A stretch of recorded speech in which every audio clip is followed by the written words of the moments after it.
Welcome to the Well Prepared Life podcast, where we dive into the fundamentals of readiness for life's challenges, covering topics from personal responsibility to mental and physical preparedness and beyond. Let's forge resilience, nurture growth, and embrace responsibility on the journey to the well prepared life.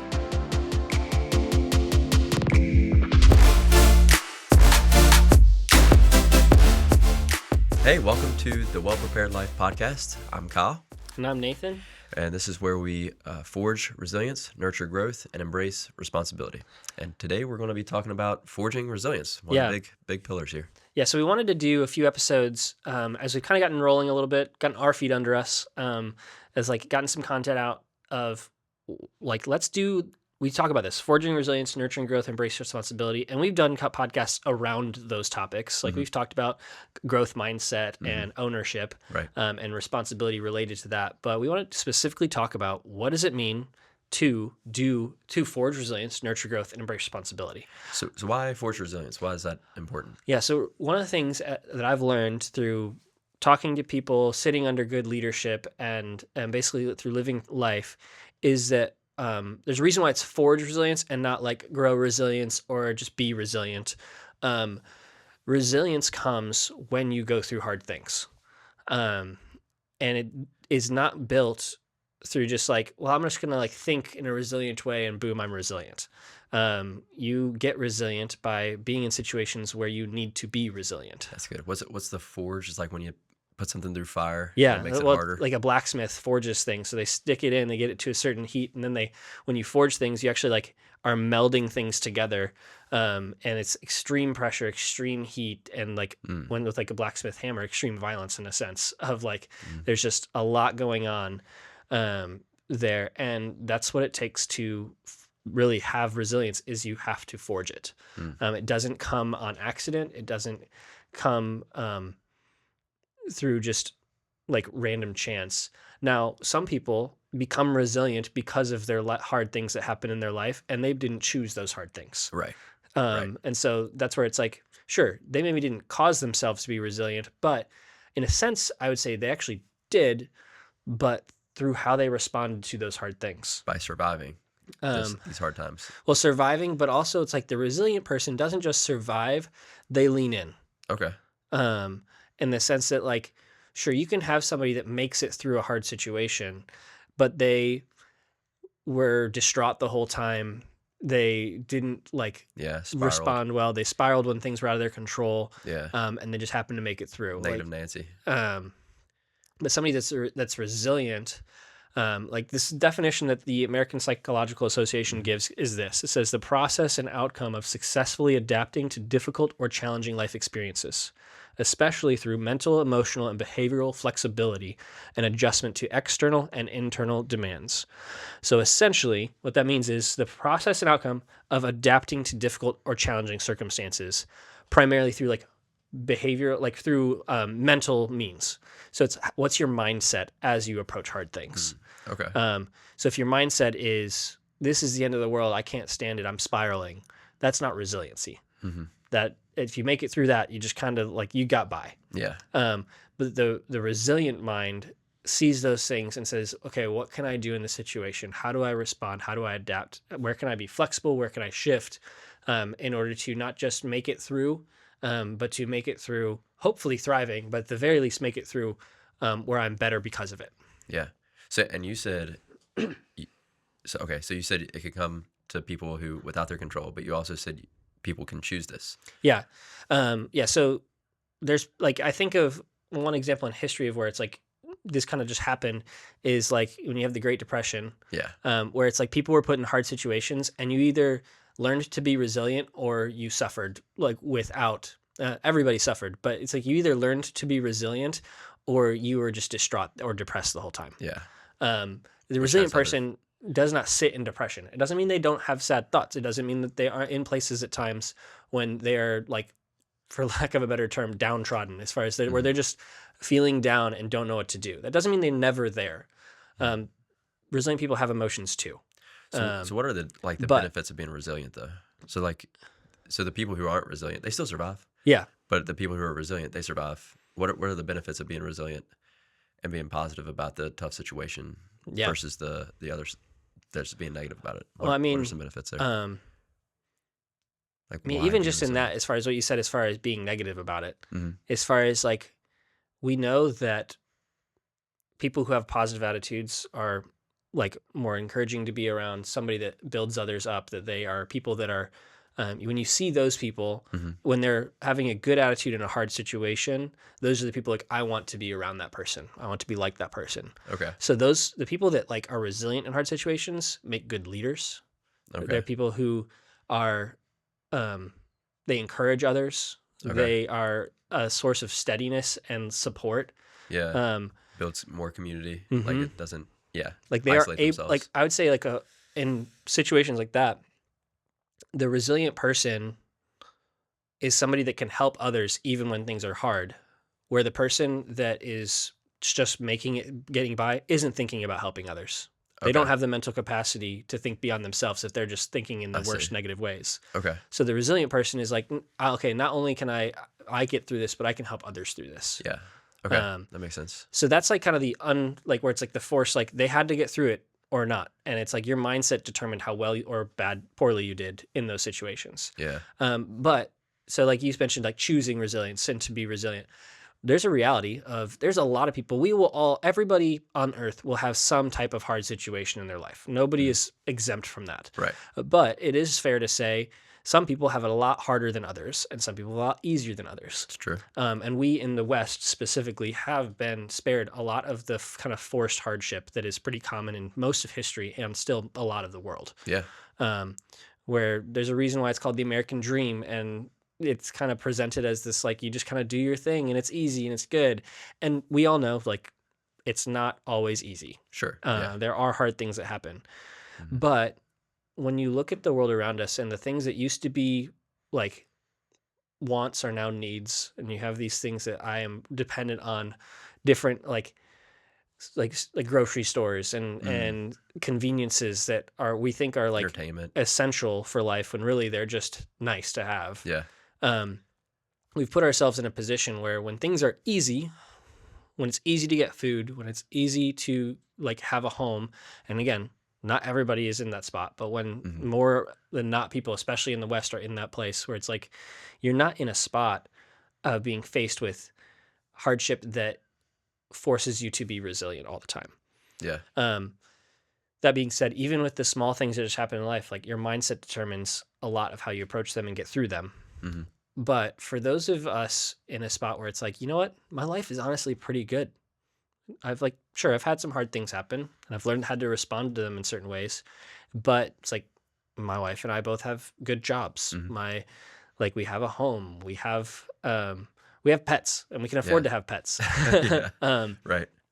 and it's like when I evaluate my life based on like national and like global scales, like we're doing really well. Yeah. And so for me, I get to choose when I do or don't want to be resilient in most situations. Okay. Like one of the hardest things to do is to be self-aware. It's hard to teach it. It's hard to Yeah. grow It's in tough. that. Really, it takes asking hard questions of people around you Yeah. and saying, "Hey, tell me what I don't know about myself." Yeah. But one of the areas where I've learned to be more self-aware, partly through talking to people and partly through evaluating, it's like, am I who I want to be and why am I not Mm. in different areas? Hmm. And to say that again another way, it's like, I have this picture of like, I want to be this type of man. Am I measuring up to that? And why not Hmm. if I'm not? And when I look at it, one of the things when I look at my life and history, one of the areas where I struggle in resilience is the area of like physical pain. Okay. Like even as a kid, I would like not try something unless I was almost 100% confident that I would like do it well, Hmm. because or that at least I would not get hurt if I didn't do it well. Like even as a kid, I was like, no, I'm going to avoid getting hurt physically. Right. So like I've had one broken bone in my whole life, and it was from a kind of freak like baseball accident kind of thing, Yeah. where it's just like Baseball. like I jammed my thumb on somebody, tagging them out as a catcher. Oh, Like wow. like it's like, yeah, it's just a weird thing to do. But from that, where that comes into play now is I choose physical comfort over physical hardship more often than not. And at the very least, it's my default if I don't consciously make a decision to do something else. Okay. So how that plays out in daily life is I would rather sleep in than go to the gym. Okay. I would Yeah. rather eat junk food than eat something that I don't like as much, but Mhm. is healthier for me.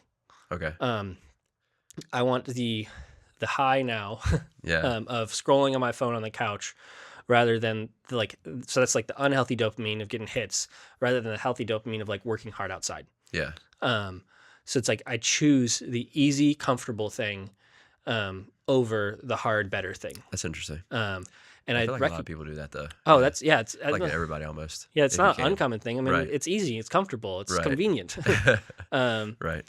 but I know that when I choose those things, I am not living up to the man that I want to be, Hmm. that I'm putting myself in a position to not be the best father and husband that I can be, that I'm not a worse off leader than I want to be. Mm. When I choose convenience and comfortable and to be comfortable over doing the hard thing. Yeah.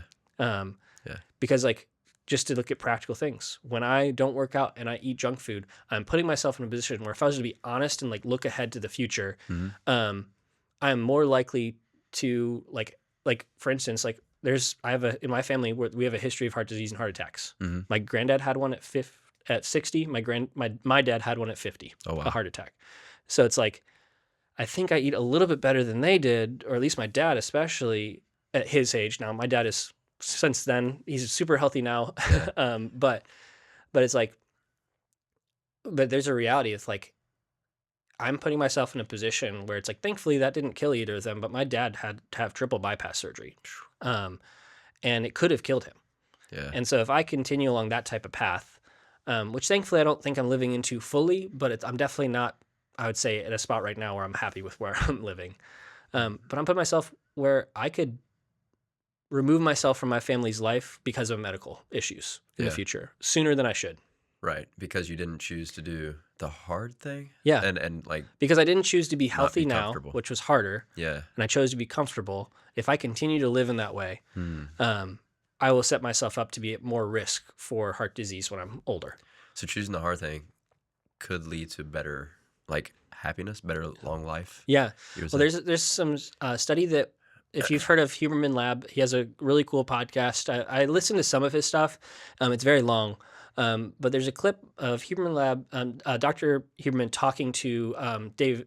Is it David Goggins. David Yeah. Goggins? So the former Navy SEAL. He's all about the don't quit, don't quit. Yeah. Like, Ultra marathon um, runner. yeah, crazy guy. Yeah. But one of the things they talk about is I forget the pronunciation, but basically, if you want to see it, look up Huberman Lab, David Goggins, willpower, and you'll Okay. find the video. It's like a 13-minute clip. The first 5 minutes, especially, are very good. But they talk about this thing called the AMC. It's a thing in your brain. He gives the full name for it. I can't pronounce it. Yeah. But they talk about this thing, this part of your brain. It grows when you do things that you do not want to do. And he says on the clip that it's smaller in people who are overweight. It starts to grow when they start to diet. Okay. Um, it is larger in athletes is one of the things he says. But one of the things he pointed out is people that live like very long lives, like it retains and keeps its size. Okay. And he says this is a kind of a quote from him, or at least close I can get, is like, okay, so this is likely the seat of willpower, but some scientists are even saying that is the seat of the will to live. Mm. And So this doing resilience. hard things, this doing things you do not want to do, not just things that are difficult, but like, I don't want to do this, Okay. grows this thing. And then it is at least associated with, whether or not it's correlated completely, but it's associated with people who have a large AMC tend to live longer as well. Okay. So it's actually like beneficial to your health to do things that you don't want to do. So forging resilience could lead to a longer life. Yeah. Is what you're saying. Mhm. Yeah. Okay. At the very least, they're associated Yeah. because you are doing the thing that you maybe do not want to do now for the thing that's better in the long run.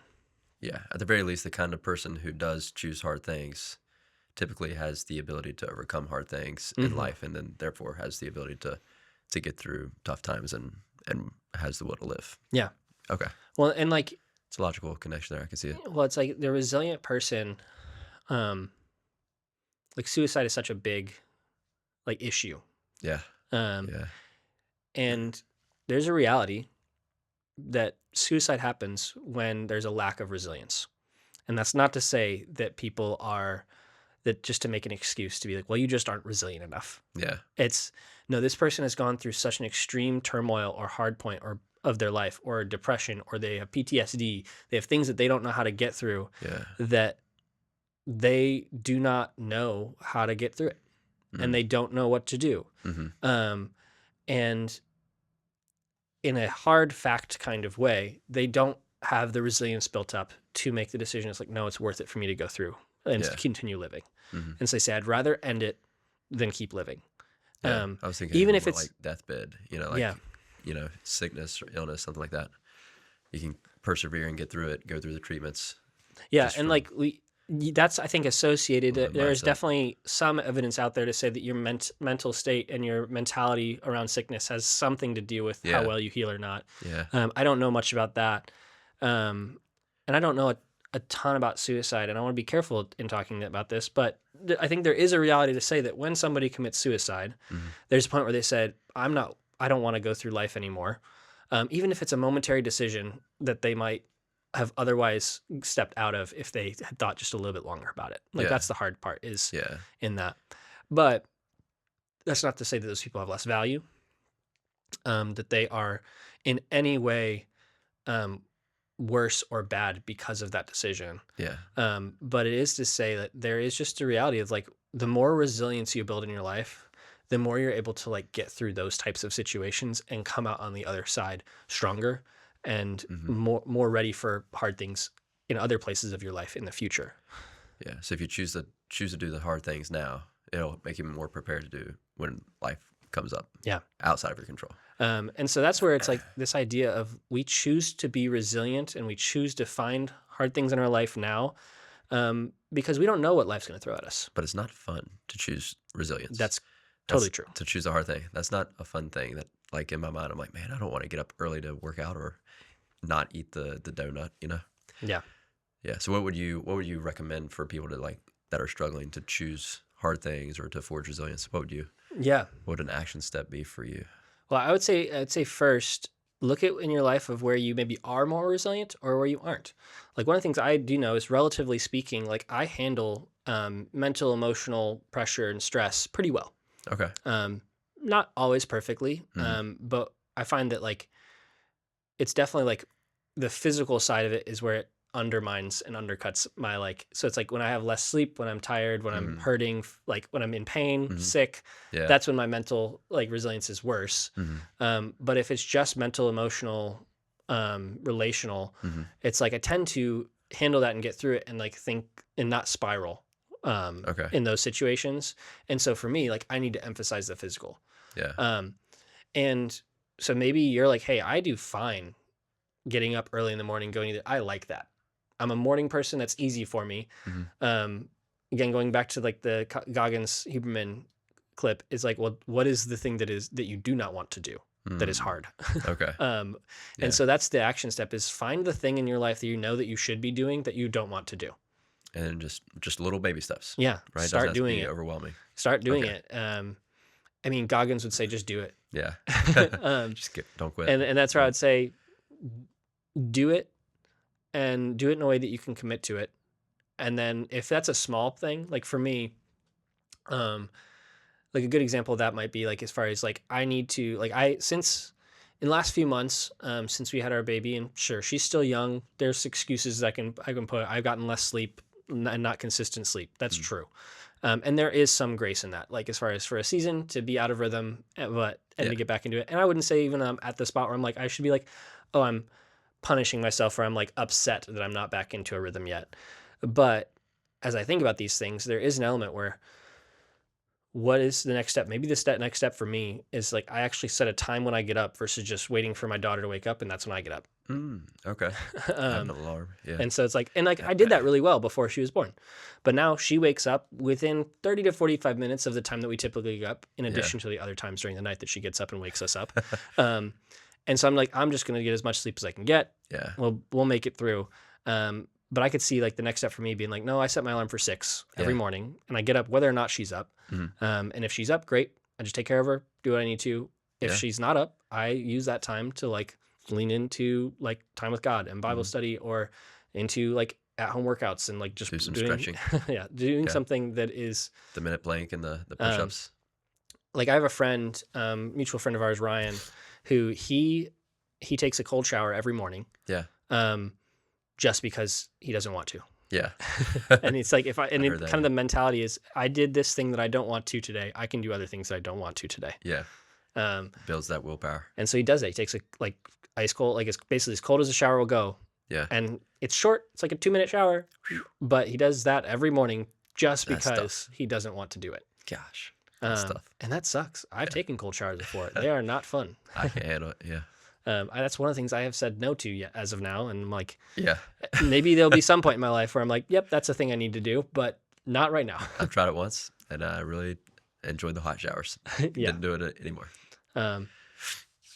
Is there anything in your life where you're like, hey, this is maybe actually first, like, are there any areas where you do find that you tend to be more resilient, I would say like you get less overwhelmed and you don't spiral, would be like an easy way of explaining where like you find you are adaptable or flexible and are able to process those situations. I think I actually find it easier. I find it easier to figure out I am fear of failure. I'm risk adverse, so I like to do things where I know I'm going to succeed. So I don't know what the opposite of that is, to where I know that I'm resilient in. But if I know, like if it's something that I've done before or something similar, that I know I can get through it again, that's I don't have any issues with that. Or if somebody tells me like, Yeah. hey, like my boss says, hey, do this project, like, okay, I'll figure out a way to make it work, or something like How that. do you how do you respond when things don't go according to plan? But yeah, sometimes I do spiral. Yeah. Yeah. Sometimes, yeah. But if it's me trying it out, and like I want to do this project, and it's like, didn't work out, I'm just gonna give up, because Yeah. I'm clearly not ready for this. I'm not skilled for that. But if it's someone else telling me like, hey, you need to do this, then it's like I have a little bit more, I guess, initiative, or Mhm. a more willpower for that. Yeah, so Yeah. it sounds like, based on what you're saying, that you lack some resilience in like failure and like Yeah. like getting back up or doing Yeah. things that are Yeah. that are hard. Sometimes I spiral and like, oh no, I'm not good enough. Not Yeah. confident. But I think I appreciate what you said there, as far as like when somebody else encourages you to do it, and it sounds like even says, hey, I know you can do this, do this. Yeah. Yeah. That you're like, there is a different way of thinking about it Yeah. that comes. Yeah. And that's where resilience starts with yourself. And you can build resilience somewhat independently. Mhm. Like it's possible to do that. And I think that's good. You should do those things that are independent. I am doing this to build resilience. Yeah. And there is extreme value in that, of being like, I'm holding myself to a standard that I will meet without anybody's expectations on me. Yeah. In addition to that, resilience that you build in community is even better in some ways, and not better because of like your personal convictions. I think you need to have those internal things that you do because you know you need to do them. Mhm. But when you look at like hard situations in your life, we've talked about this in the community episodes. The best way to get through them is not by yourself; it's with Yes. others. Right. And what's even better than just being with others is being with others who are also resilient. Yeah. That's a good point, because whenever I hit a roadblock, I usually bounce ideas off somebody. Yeah. Even if maybe they come up with the idea, maybe I come up with the idea, but usually I ask like advice, just talking things out. What do you think of this? What are your thoughts on this? Yeah. And so like when That's a you, good point. so we don't know what life can throw at us. But I think of my close friend that I've talked about a few times, Mhm. where she lost her husband after just a few months of being married. And she's doing really well, and she is being encouraged, but she had people around her that were not overwhelmed, that were Yeah. not spiraling. And it allowed her to have people to lean on in the hardest moments, Mhm. but it allowed her also to have an easy place to jump off from. And by easy, I don't mean like it was like simple, Right. or even really that easy, but it gave her an actual foundation to work from that she didn't have to maintain herself. Like she wasn't responsible to keep all of the life stuff around her going Yeah. while she figured out and processed what had happened in her life. Yeah. And so like that's where community comes into resilience, is when you have a resilient community, when something happens that you aren't able to respond to well, you can help are you out. given the space to be able to process it and adapt to be resilient. It's almost like a feedback loop. Like if you're more resilient, you can help other people, and then when you're going through a hard time, they can help you through that. Yeah. because you being resilient can gain you community. Like you can, Mm-hmm. because you're that type of person that people want to be around. 'Cause- Positive, encouraging. Yeah. Again, being resilient doesn't mean that you never have a situation that you don't know how to handle. Yeah. In fact, it means that like you recognize and are willing to say when you don't know what to do. There's a strength in that. Yeah. Being able to, And I would say that like when you're living into resilience well, there's a reality that you tend to be on the steadier side for people around you. But we all will come across things in our life where like our resilience may come through that, yeah. but we may not respond well at the beginning or in the moment. Yeah. Right. Yeah. And so, That or we may initial- not know how to respond. And so we kind of shut down. Yeah. And so in being resilient, it doesn't mean that you never have a situation where you're like, I can't do this right now. Yeah. But what it does mean is that you do, if you're like living into resilience, there is a point where you never have a situation where you stay there. Okay. Like So you don't want to stay in your current situation. Yeah. So there may be Okay. times when you're like, I can't handle this right now. Okay. But the resilient person takes that as a moment to recognize, okay, I need to step back. I need to lean on the people around me. And then I will come at this from another way. I'll figure out something else. Yeah. Bite sizes instead of the whole thing, whatever. But It's a project. It's important to remember, it's like you are not expected to be perfect. Yeah. But the resilient person isn't perfect. They are not content with letting hardship just consume them. They want to come out on the other side of it. Yeah, that's good. I like that. To kind of wrap this up a little bit, I'll give just my definition of what it means to be resilient. It says being resilient means that you can face emotional, mental, physical, and social turmoil and trouble, process it, and adapt. It means that you are a steady person when everyone else around you is in turmoil. You don't let it consume you. You don't spiral when you don't know what to do. You take a step back and you ask for help. You lean on others because resilience is not accomplished in a vacuum. It's done in community. And most importantly, you help build others up to be resilient as well, because the best way to change the world around you and to deal with the trouble is to not just be resilient as an individual, but as a community. And it does start with you. That's good. So that's my challenge, is step into what it takes to be resilient. We asked this, is like, what area of your life do you see something that you know you should do that you don't want to do? Do that this week. Do it at least once. And as you look up the Huberman clip, listen to that. But as they talk about it, they say the more you do it, The more it's not that it becomes easier, but it is something where it's like you see, I can do this. I'm going to step into this more. You can do harder and harder things. Yeah. And one of the key things in the clip that they said is when you get to the point that you don't want to, then you're fine doing it or you want to do it, go find something you don't want to do. Right. Because the only way that part of your brain grows is when you do things that you do not want to do. Right. But yeah. So don't do something good that you do not want to do this week. Okay. That's good. Yeah. Lean in, forge resilience, nurture growth, and embrace responsibility on the journey to the well-prepared life. It's worth it. Like, share, subscribe, get this podcast out there. Follow us on Instagram, on YouTube. We're trying to get stuff out to people. So please join us in that effort.